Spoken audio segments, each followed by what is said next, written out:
भगवते वासुदेवाय। ओम नमो भगवते वासुदेवाय।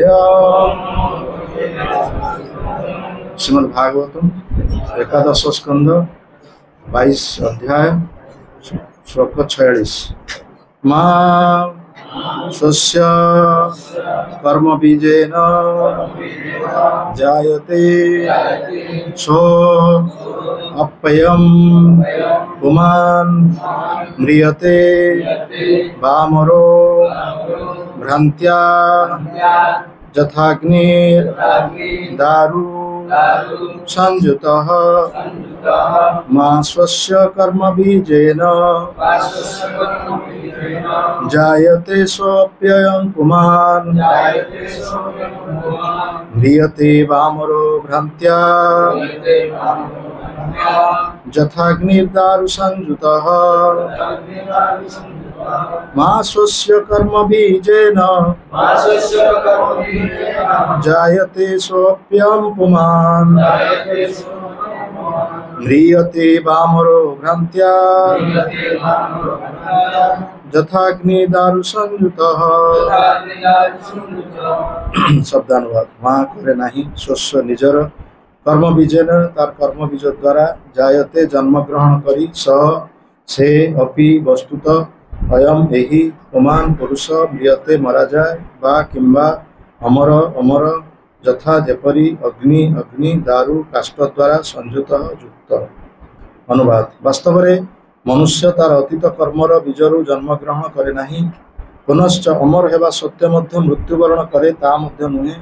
ठीक जेपरी ज्वलंत काठर संस्पर्श रे अग्नि को देखि मने हुए तार आरंभ हैला आउ तत्पर शेष होई गला, सेहीपरि माया द्वारा जीव जन्म होउछि एवं मृत्युवरण करुछि एहीपरि प्रतीयमान होइथाय। श्रील प्रभुपादଙ୍କର भावार्थ। जड़ सृष्टिर सर्वत्र अग्नि नामक उपादानटी सर्वक्षण विद्यमान, किंतु निर्दिष्ट काष्ठखंडर संयोग आपात चक्षुरे तार अस्तित्व प्रकाश पाए एवं ताहा शेष हो जाए। तद्रूप जीव नित्य किंतु विशेष कौन शरीर संयोग आपात दृष्टि तार जन्म एवं मृत्यु संगठित होता है। एहीपरि भावरे कर्मर प्रतिक्रिया जीव उपरे मायामय सुख बा दुख लदी दिए, किंतु ता द्वारा जीवर निजस्व नित्य स्वभावर कौन परिवर्तन घटे नहीं। अन्य प्रकार कहा जाए मायार एक चक्रर प्रतिनिधित्व करे कर्म, जार प्रतिटी मायामय कर्म अन्य एकटी मायामय कर्म सृष्टि करे। जीव को भगवान का प्रेममयी सेवार चिन्मय क्रियाकलाप नियोजित करने माध्यम कृष्ण भावनामृत यही कर्मर चक्र को समाप्त करिपारे। ए प्रकार कृष्ण भावनामृत माध्यम आमे सकाम प्रतिक्रियार मायामय श्रृंखलर निष्कृति लाभ करिपारु। मा स्वस्य कर्म बीजेन जायते सो अप्ययम् पुमान् म्रियते वामरो भ्रान्त्या यथाग्नि दारु संयुत। वास्तव में मनुष्य तार अतीत कर्मर बीजरु जन्म ग्रहण करे नाही, पुनश्च अमर हेबा सत्य मध्य मृत्युवरण करे ता मध्य नुहे। ठीक जेपरी ज्वलंत काठर संस्पर्श रे अग्नि को देखि मने हुए तार आरंभ हैला एवं तत्पर शेष होई गला, सेहीपरि माया द्वारा जीव जन्म होउछि एवं मृत्युवरण करुछि एहीपरि प्रतीयमान होइथाय। हरे कृष्ण। एठारे उपस्थित विशेषकर मंचासीन श्री श्रीमद भक्ति गौर नारायण स्वामी महाराज एवं भक्त सज्जन वृंद और भक्तवृंद को आम कृतज्ञता जनाऊँ। आज एक पवित्र तिथि रघुनाथ दास गोस्वामी चूड़ादधि महोत्सव। तेणु यही उत्सव आम एक सुजोग प्रदान करा कि भगवान कथा कहवाई।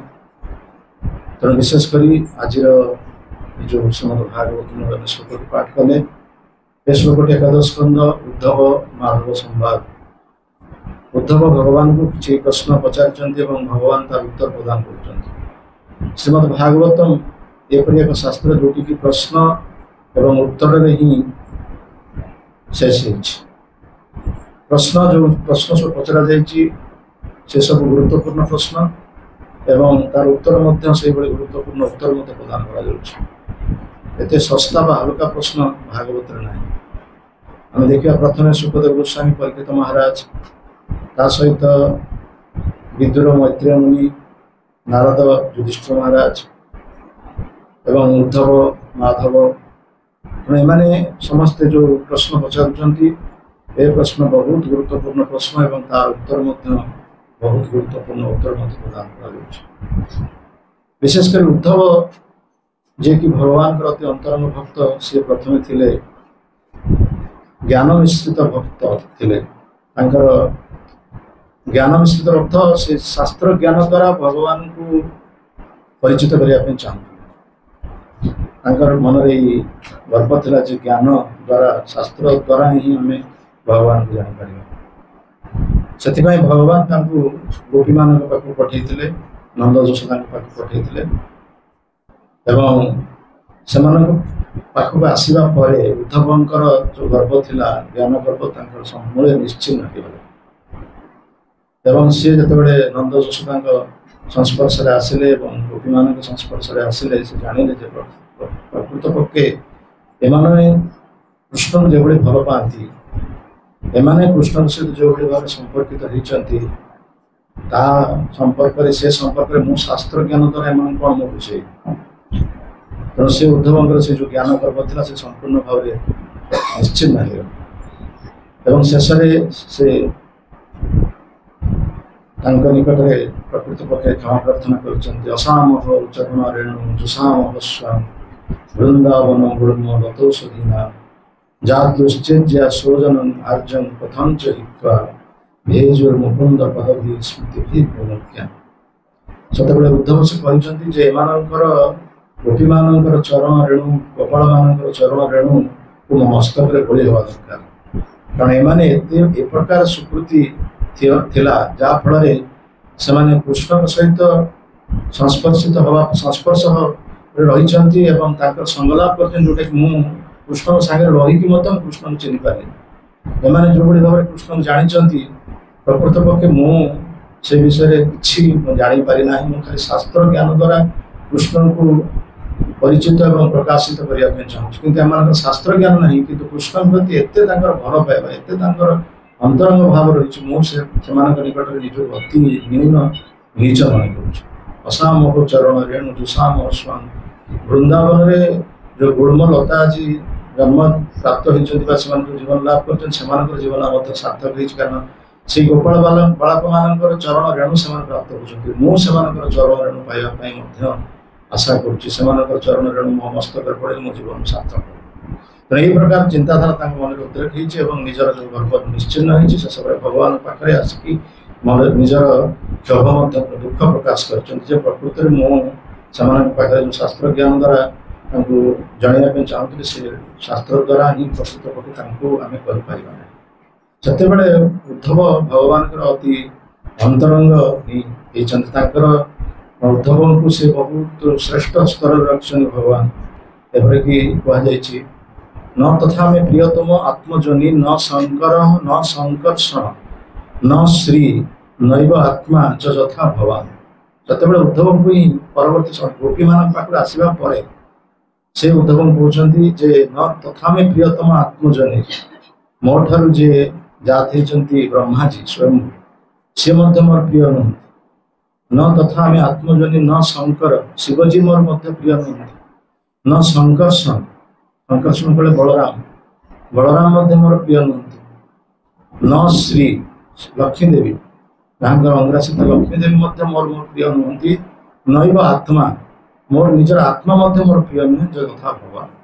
ଉଦ୍ଧବ ତୁମେ ଯେଭଳି ମୋର ପ୍ରିୟ, ଏମାନେ ମଧ୍ୟ ମୋର କେହି ପ୍ରିୟ ନୁହନ୍ତି। ତେଣୁ ଉଦ୍ଧବଙ୍କୁ ସେତେବେଳେ ଭଗବାନ ଅତି ଅନ୍ତରଙ୍ଗ ଭାବରେ ଦର୍ଶନ କଲେ ଏବଂ ସେଇ ଉଦ୍ଧବଙ୍କୁ ବର୍ତ୍ତମାନ ଉଦ୍ଧବଙ୍କର ପ୍ରଶ୍ନର ଉତ୍ତର ବର୍ତ୍ତମାନ ଭଗବାନ ଦେଉଛନ୍ତି ଯେ ଜୀବ ବହୁ ଅନାଦି କାଳରୁ ନିଜର ସ୍ଥିତିକୁ ସେ ଭୁଲି ଯାଇଛି ଏବଂ ବର୍ତ୍ତମାନର ପରିଚୟ ସେ ପ୍ରଦାନ କରୁଛି ଯେ ମୁଁ এইଭଳି ଭାବରେ ମୋର ଜନ୍ମ, এইଭଳି ଭାବରେ ମୋର ବଂଶ ମର୍ଯ୍ୟାଦା, এইଭଳି ଭାବରେ ମୋର ପ୍ରତିଷ୍ଠା, এইଭଳି ଭାବରେ ମୋର ପଦ ପଦବୀ, ଏହାକୁ ନେଇକି ଜୀବ ଗର୍ବ କରୁଛି। କିନ୍ତୁ ଗୋଟିଏ ମୁହୂର୍ତ୍ତରେ ଯେତେବେଳେ ମୃତ୍ୟୁ ଆସିଯାଉଛି, ସେତେବେଳେ ସେ ସବୁଗୁଡ଼ିକ ଶେଷ ହେଇଯାଉଛି। ଯେମିତି ଉଦାହରଣ ଭଗବାନ ଦେଇଛନ୍ତି ପୂର୍ବ ଶ୍ଲୋକମାନଙ୍କରେ, ଗୋଟିଏ ଦୀପଟିଏ ଜଳୁଛି ବା ଗୋଟେ ମହମବତୀଟିଏ ଜଳୁଛି, ଏବଂ ମହମବତୀ କେତେବେଳେ ପ୍ରଜ୍ୱଳିତ ଆଲୋକିତ ଅଧିକ ଆଲୋକ ହେଇଯାଉଛି, ପୁଣି କେତେବେଳେ କମ ଆଲୋକ ହେଇଯାଉଛି, ପୁଣି କେତେବେଳେ ମିଞ୍ଜି ମିଞ୍ଜି ହେଇଯାଉଛି ଏବଂ ଶେଷରେ ପୁଣି ସେ ଲିଭି ଯାଉଛି। ଯେ ଦେଖୁଛି ସେ ଦୀପକୁ ବା ସେ ମହମବତୀକୁ ଦେଖୁଛି, ସେ ଭାବୁଛି ହଁ ଦୀପଟି ଜଳୁଛି, ମହମବତୀଟି ଜଳୁଛି, ଏଭଳି ଏମିତି ଜଳୁଥିବ, କିନ୍ତୁ ସେ ତାପରେ ଲିଭି ଯାଉଛି, ଦୀପ ଲିଭି ଯାଉଛି ଏବଂ ମହମବତୀ ମଧ୍ୟ ଲିଭି ଯାଉଛି। ସେଇଭଳି ଭାବରେ ନଦୀଟି ଯେତେବେଳେ ଯାତ୍ରା କରୁଛି, ଢେଉ ଢେଉ ଢେଉ ହେଇକି ଲହଡ଼ି ଦ୍ୱାରା ନଦୀଟି ଯେତେବେଳେ ଯାଉଛି, ତାର ସ୍ରୋତରେ ଲୋକମାନେ ଦେଖୁଛନ୍ତି ହଁ ନଈଟି ଚାଲୁଛି ଯାଉଛି, କିନ୍ତୁ ସେଇ ନଦୀର ଧାରା ବେଳେବେଳେ ଶୁଖି ଯାଉଛି ଏବଂ ନଦୀ ଧାରା ଶୁଖି ଯାଇକି ପୁରା ନଦୀ ଆଉ ଦେଖାଯାଉନି। ଠିକ ସେଇଭଳି ଭାବରେ ଏଇ ଜୀବନ ନେଇକି ଆମେ ଗର୍ବ କରୁ। ବର୍ତ୍ତମାନ ଆମେ ଯେଉଁ ସ୍ଥିତିରେ ଅଛୁ, ବର୍ତ୍ତମାନ ଯେଉଁ ପ୍ରତିଷ୍ଠା ପଦପଦବୀ ଇତ୍ୟାଦି ପ୍ରାପ୍ତ ହେଇଛୁ, ତେଣୁ ଏସବୁ ପାଇକି ଆମେ ସବୁବେଳେ ପୂର୍ବ କଥାକୁ ଭୁଲି ଯାଇଥାଉ। ଆମର ପୂର୍ବ କ'ଣ ଥିଲୁ, ପରବର୍ତ୍ତୀ ସ୍ଥିତିରେ କ'ଣ ହବ, ସେ ସମ୍ପର୍କରେ ଆମେ ସମ୍ପୂର୍ଣ୍ଣ ଭାବରେ ଭୁଲିଯାଉ। କିନ୍ତୁ ଏଇ ମନୁଷ୍ୟ ଜୀବନରେ ପ୍ରକୃତ ପକ୍ଷେ ଆମେ କାହିଁକି ଆସିଛୁ ଏ ଜଗତକୁ ଏବଂ ଆମର ଜୀବନର କର୍ତ୍ତବ୍ୟ କ'ଣ, ଏସବୁ ସମ୍ପର୍କରେ ଆମେ କେହି ପ୍ରଶ୍ନ କରୁନା। ଯେଉଁଥିପାଇଁ ମଣିଷ ଜୀବନଟି ନଷ୍ଟ ହେଇଯାଏ, କିନ୍ତୁ ଜୀବନଟା ପ୍ରକୃତ ପକ୍ଷେ କେଉଁଥିପାଇଁ ପାଇଥିଲୁ ସେସବୁ ସମ୍ପର୍କରେ ଆମେ ଭୁଲିଯାଉ। ତେଣୁ ସେଥିପାଇଁ ଆମକୁ ଜିଜ୍ଞାସା କରିବା ପାଇଁ ପଡ଼ିବ। ଯେମିତି ବ୍ରହ୍ମା ଜିଜ୍ଞାସା କରିଥିଲେ, ବ୍ରହ୍ମା ଯେତେବେଳେ ସୃଷ୍ଟି ହେଲେ ଭଗବାନଙ୍କର ନାଭି ପଦ୍ମରୁ, ସେତେବେଳେ ସିଏ ମଧ୍ୟ ଜିଜ୍ଞାସା କରିଥିଲେ ମୁଁ କିଏ, ମୋର କର୍ତ୍ତବ୍ୟ କ'ଣ, ମୁଁ କେଉଁଠୁ ଆସିଛି ଏବଂ ମୁଁ କ'ଣ କରିବି, ଅର୍ଥାତ୍ ବ୍ରହ୍ମ ଜିଜ୍ଞାସା। ସେଭଳି ଭାବରେ ଆମର ଜିଜ୍ଞାସା ହେବା ଉଚିତ। କେଉଁମାନେ ସେ ପ୍ରକାର ଜିଜ୍ଞାସା କରୁଛନ୍ତି? ଆମେ ମନୁଷ୍ୟ ଜନ୍ମ ପାଇଛୁ, କିନ୍ତୁ ଆମର ଜିଜ୍ଞାସା ସେୟା ନାହିଁ।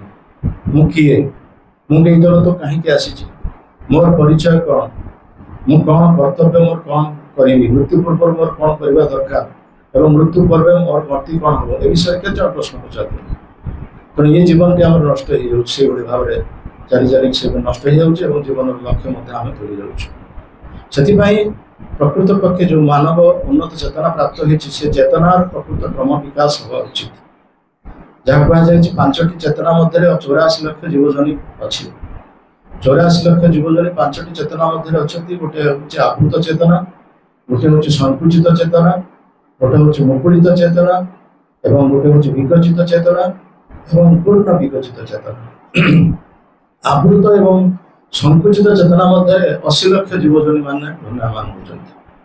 ପାହାଡ଼ ପର୍ବତ ବୃକ୍ଷ ଲତା ଜଳଚର ସ୍ଥଳଚର ପ୍ରାଣୀ ଏବଂ ପଶୁ ପକ୍ଷୀ ଇତ୍ୟାଦି, ଏମାନେ 80 ଲକ୍ଷ ଜୀବଜନୀ, ଏମାନେ ହେଉଛନ୍ତି ଦୁଇଟି ଚେତନା ମଧ୍ୟରେ, ଆବୃତ ଚେତନା ଏବଂ ସଂକୁଚିତ ଚେତନା ମଧ୍ୟରେ ସେମାନେ ଆସୁଛନ୍ତି।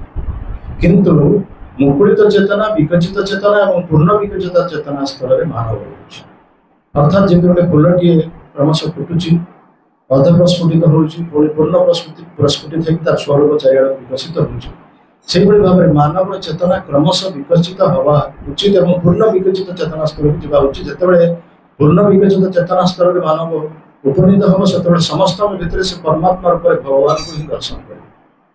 ସ୍ଥାବର ଜଙ୍ଗମ ଦେଖେ ନା ଦେଖେ ତାର ମୂର୍ତ୍ତି, ସର୍ବତ୍ର ହଏ ତାର ଇଷ୍ଟ ଦେବ ସ୍ଫୂର୍ତ୍ତି।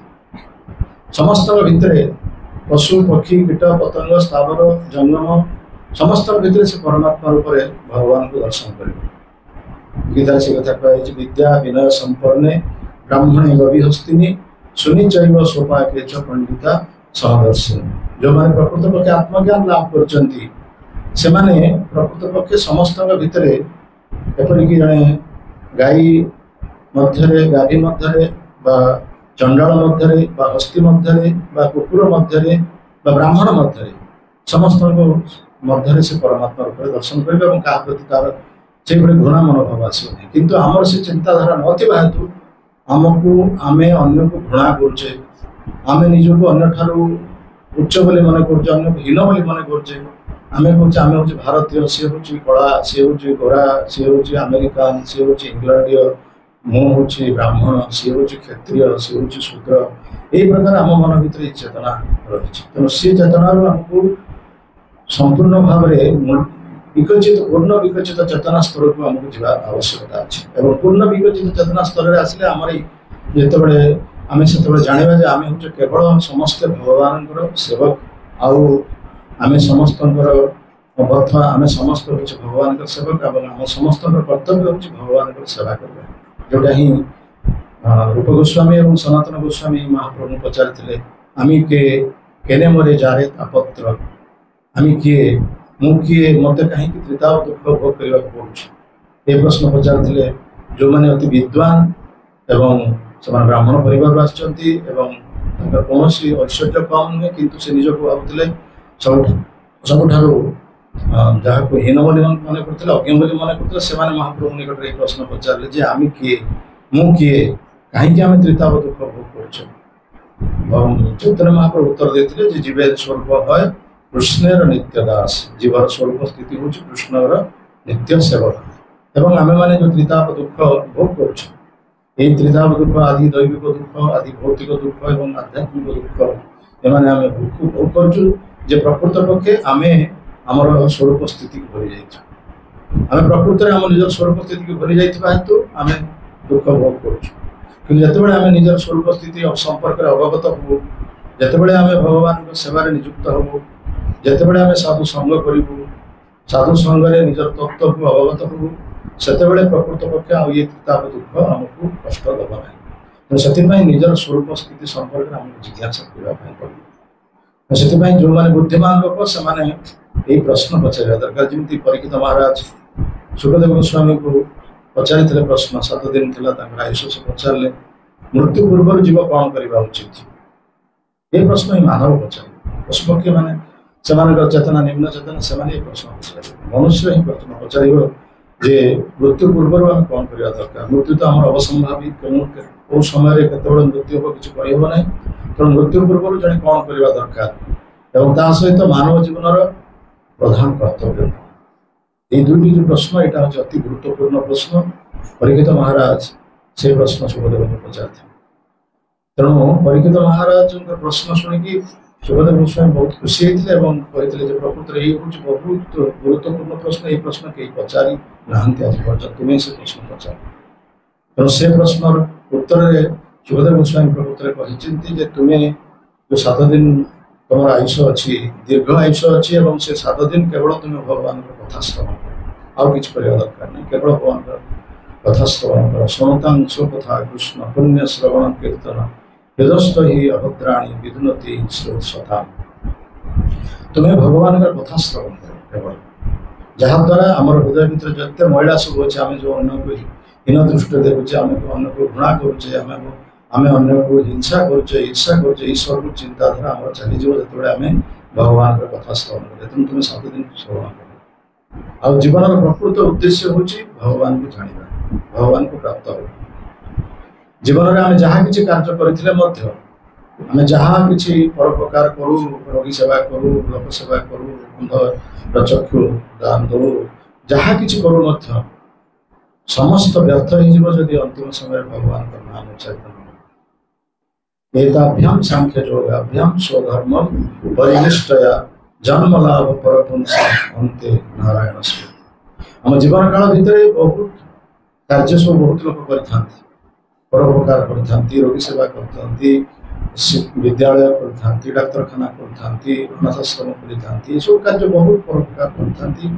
କିନ୍ତୁ ସେ ସବୁ କାର୍ଯ୍ୟ ନିରର୍ଥକ ହେଇଯିବ ଯଦି ଅନ୍ତିମ ସମୟରେ ଆମକୁ ଆମର ନାମ, ଭଗବାନଙ୍କର ନାମ ଯଦି ଉଚ୍ଚାରିତ ନ ହେବ। ତେଣୁ ମାନବ ଜୀବନର ସଫଳତା ହିଁ ମୃତ୍ୟୁ ସମୟରେ ଭଗବାନଙ୍କର ନାମ ଉଚ୍ଚାରିତ ହେବ। ସେଇଟା ହେଉଛି ଆମ ଜୀବନର ପରୀକ୍ଷା। ତେଣୁ ସେ ପରୀକ୍ଷା ଦେବା ପୂର୍ବରୁ ଆମକୁ ପ୍ରସ୍ତୁତ ହେବା ପାଇଁ ପଡ଼ିବ। ତେଣୁ କିଭଳି ଭାବରେ ଅନ୍ତିମ ସମୟରେ ଭଗବାନଙ୍କ ନାମ ଉଚ୍ଚାରିତ ହେବ, କିଭଳି ଭାବରେ ଆମେ ଭଗବାନଙ୍କ ନାମ ଉଚ୍ଚାରଣ କରିପାରିବା, ଏବେଠାରୁ ଆମକୁ ପ୍ରସ୍ତୁତ ହେବା ପାଇଁ ପଡ଼ିବ। ଆମେ କିନ୍ତୁ ଏସବୁ କଥା ଭୁଲି ଯାଇଛୁ। ପଶୁପକ୍ଷୀମାନେ ଯେମିତି ତାଙ୍କର ଚେତନା, ନିଜ ଚେତନା, ସେମାନେ ଜାଣିଛନ୍ତି ଆମେ କେବଳ ଖାଇବୁ, ପିଇବୁ, ଶୋଇବୁ ଆଉ ଆତ୍ମରକ୍ଷା କରିବୁ, ମୈଥୁନ କ୍ରିୟା କରିବୁ। ଠିକ୍ ସେଇଭଳି ମାନବ ଜୀବନଟା ହିଁ ସେମିତି ଗୁଡ଼ିକୁ ଅତିଗତି ଚାଲିଛି। ଆଉ କେତେବେଳେ ଯେ ନିଶ୍ଚିନ୍ତ ହେଇଯିବ, କେତେବେଳେ ମଧ୍ୟ ସେମିତି ମୃତ୍ୟୁବରଣ କରିବୁ, କିନ୍ତୁ ଆମ ଜୀବନର ମୁଖ୍ୟ ଉଦ୍ଦେଶ୍ୟ ଆମେ ଭୁଲିଯିବା। ତେଣୁ ଜୀବନ ଯେତେବେଳେ ପର୍ଯ୍ୟନ୍ତ ଅଛି, ଆମେ ଯେତେବେଳେ ପର୍ଯ୍ୟନ୍ତ କାର୍ଯ୍ୟକ୍ଷମ ଅଛୁ, ସେତେବେଳେ ପର୍ଯ୍ୟନ୍ତ ଆମେ ନିଜର ଏଇ ଯେଉଁ ସଫଳତା ବା ନିଜର ଜୀବନର ସାର୍ଥକତା ବିଷୟରେ ଆମେ ଜାଣିବା ଦରକାର। ତେଣୁ ଆମେ ସେଥିପାଇଁ ପ୍ରସ୍ତୁତ ହେବା ଦରକାର। ଏ ପ୍ରସଙ୍ଗରେ ଗୋଟିଏ କଥା କହିକି ଆମେ ଶେଷ କରିବା ଯେ ଗୋଟିଏ ଦେଶରେ ଜଣେ ରାଜା, ଗୋଟିଏ ଦେଶରେ ରାଜା ହେବା ପାଇଁ ଗୋଟିଏ ବିଚିତ୍ର ନିୟମ ଥିଲା।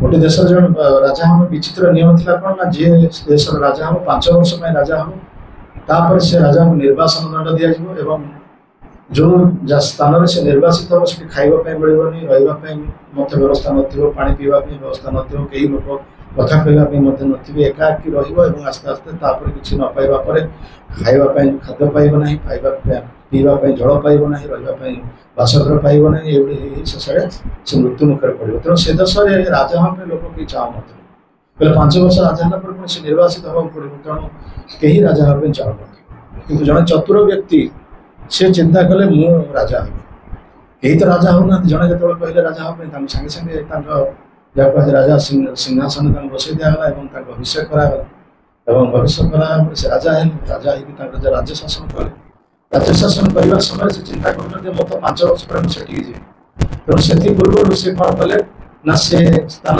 जो से जीवे से लोक पठेले से रही व्यवस्था कले घर तैयारी कले सहित पानी पीवार व्यवस्था कले जल केमती मिल सहित खाद्यर केमती व्यवस्था हो जमी कर चाष कर व्यवस्था कले सब प्रकार से व्यवस्था कले लोक मान रखेले निजपाई घर तैयारी कले कारण मुझे आसवि 5 वर्ष करे तेणु से भाव से घर व्यवस्था कर 5 वर्ष पर जो कार्य शेष होगा से स्थान गले अति आनंद रही आ कहीं से मरवे ठीक से भाव में आम जा निश्चित भाव में आम कौन समय केतबे कौन समय आम जा कि जीवा पूर्व जो प्रस्तुत न हवा ताले आम नरक को ही जा जो खाइबार तो व्यवस्था ना कठिन दंड पाइबा पड़ो से बहुत जंत्रणा पड़ो से जंत्रणा आम पाइबा से किंतु ता पूर्व जो प्रस्तुत हवा जोटा बर्तमान साधु संघ द्वारा शास्त्र श्रवण द्वारा साधु संघ द्वारा साधु मुखर हरिकथा श्रवण करने द्वारा जब आम प्रस्तुत हो जीवन में अंतिम समय जब भगवान नाम जब आम उच्चारण कर आम जीवन लक्ष्य सफल हम और आम जीवन सार्थकता आम प्राप्त कर तेणु ये हूँ प्रकृत जीवन लक्ष्य जोटा कि उद्धव भगवान को जिज्ञासा कर भगवान से कथा ही कहते जे जीवन लक्ष्य को आम समस्त भूली जाइए से जीवन लक्ष्य केमती आम स्मरण करवा विशेषकर मानव जोनि लाभ कर से जीवन लक्ष्य को जाना केवल प्रस्तुत होमें भगवत चेतन लाभ करवा आम मानव जीवन उद्देश्य। जय ग्रंथराज श्रीमद् भागवतम की, श्रील प्रभुपाद महाराज की, श्रील गुरुदेव की, समवेत गौर भक्तवृंद की, अनंत कोटि वैष्णव वृंद की, निताई गौर प्रेमानंदे।